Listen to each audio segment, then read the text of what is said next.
उधर महाराष्ट्र में औरंगजेब पर जारी सियासत और नागपुर हिंसा के बीच में डिप्टी सीएम अजित पवार इफ्तार पार्टी में शामिल हुए, जहां पर उन्होंने मुस्लिमों को भरोसा दिया कि वो उनके साथ हैं। वहीं बिना नाम लिए इशारों में बीजेपी पर भी निशाना साधा, जिस पर नारायण राणे ने पलटवार किया है।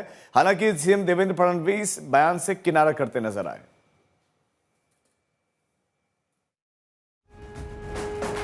किसी भी तरह की समाज विभाजन की ताकतों के बहकावे में न आना है। मुझे एक भरोसा देना है, आपका भाई अजित पवार आपके साथ है।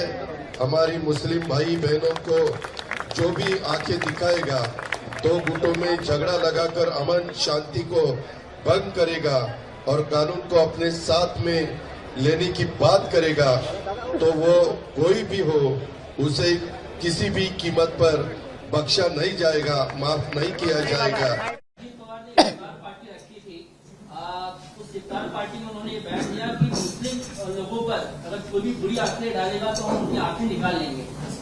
क्या मालूम नहीं है, अजित पवार ने काम लिया होगा आंखें निकालने का या आंखें साफ करने का, कुछ भी लिया होगा। अजित पवार जी ने क्या बयान दिया मुझे मालूम नहीं, पर जो भी अच्छा व्यक्ति है, देशभक्त है, देश के लिए काम करता है, वो किसी भी जाति का हो, धर्म का हो, उसके ऊपर कोई गलत आंख उठाएगा तो हम भी सहन नहीं करेंगे। लेकिन जो समाज को तोड़ने का काम करेगा, जो समाज में हिंसा करने का काम करेगा, उसको छोड़ेंगे भी नहीं। हमारी पार्टी का स्टैंड मैं आपको बता रहा हूँ। हमारी पार्टी कभी भी डिस्क्रिमिनेशन धर्म के आधार पे नहीं करती। हम सबका साथ सबका विकास वाले हैं। कुछ लोग हैं जो अपनी गलत बयानी से इस तरह का माहौल खराब करते हैं। भारतीय जनता पार्टी ऐसे लोगों की बातों को उनका व्यक्तिगत विचार मानती है। उधर नागपुर हिंसा को लेकर सियासत और एक्शन का खेल जारी है। महाराष्ट्र के मुख्यमंत्री देवेंद्र फडणवीस ने आज पुलिस के अधिकारियों के साथ बैठक की और हिंसा के मामले में 92 गिरफ्तारियां हुई हैं, जबकि 104 आरोपियों की पहचान हो गई है। वहीं नागपुर हिंसा को लेकर सीएम फडणवीस ने दंगाइयों को सख्त चेतावनी दी। देवेंद्र फडणवीस ने कहा कि जिन्होंने दंगा किया उन्हीं से वसूली होगी, वहीं दोषियों के खिलाफ बुलडोजर एक्शन भी होगा।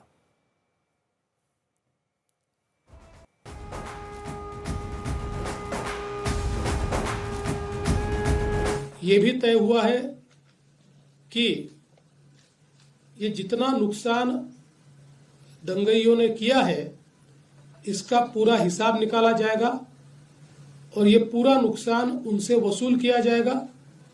और अगर वो नुकसान के पैसे नहीं भरते हैं तो उनकी प्रॉपर्टी को बेचकर ये नुकसान भरपाई की जाएगी। किसी भी हालत में इस प्रकार से किसी को दंगा करके दूसरे को नुकसान पहुंचाने की इजाजत नहीं दी जाएगी। महाराष्ट्र में हम लोग अपने तरीके से कार्रवाई करते हैं। जहां बुलडोजर चलाने की आवश्यकता होगी वहां चलेगा, जहां गलत काम होगा उसको रौंदा जाएगा, किसी को बख्शा नहीं जाएगा। उधर विपक्ष नागपुर हिंसा को लेकर देवेंद्र फडणवीस पर लगातार हमले कर रहा है। आज तुम इख्तिदार के नशे में आकर तुम बकवास बक रहे हो, तुम नफरत के मजाहरे कर रहे हो। एक महाराष्ट्र का मुख्यमंत्री बोलता है,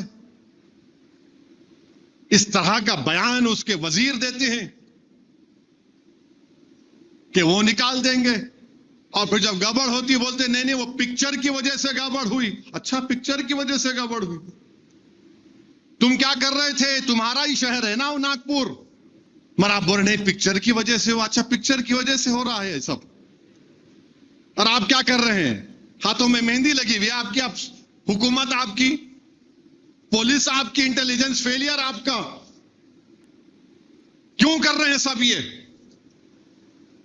अरे लॉ एंड ऑर्डर अगर पैदा हो रहा है तो तुम्हारी वजह से हो रहा है। तुम्हारे जो लोग आज वजीर बने बैठे हैं वो मुसलमानों के खिलाफ गंदगी, बकवास और जहर को फैलाकर मंत्री बन चुके हैं, उनको कुछ नहीं कर रहे हैं। किसी भी प्रदेश में दंगा तब होता है जबकि मुख्यमंत्री चाहे तो, अगर नहीं चाहे तो कभी दंगा नहीं होगा। मैं 10 साल तक मुख्यमंत्री रहा मध्य प्रदेश में, एक दंगा नहीं हुआ। और आज जहां देखो वहां दंगे फसाद हो रहे हैं। और जिस प्रकार से पूरे देश में विशेषकर डबल इंजन की सरकारें जहां हैं, वहां तो पुलिस का महकमा जो है एक भाजपा के कार्यकर्ता के रूप में काम कर रहा है।